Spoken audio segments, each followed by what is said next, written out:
बच्चों, आज सारे टीचर्स और एचएम ने मिलकर आप लोगों का स्वागत किया स्कूल में, किया ना? हाँ, हम भी यहाँ पर आपको नए शैक्षणिक वर्ष की शुभकामनाएं देने के लिए आए हैं, आपको स्कूल में वेलकम करने के लिए आए हैं।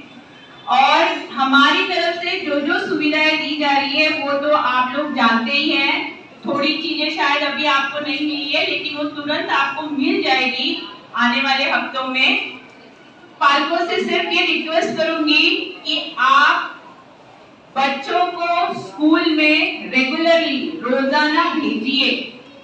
बाकी सारी चीजों का ध्यान बीएमसी की तरफ से रखा जाएगा।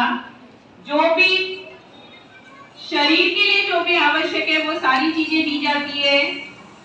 उनके क्वालिटी एजुकेशन के लिए जो सारी चीजें चाहिए वो भी उनको दिया जाता है। इसके जो अच्छी सर्वांगीण विकास के लिए बच्चों के लिए जो जो चीजों की जरूरत है वो फ्री में बच्चों को दिया जाता है।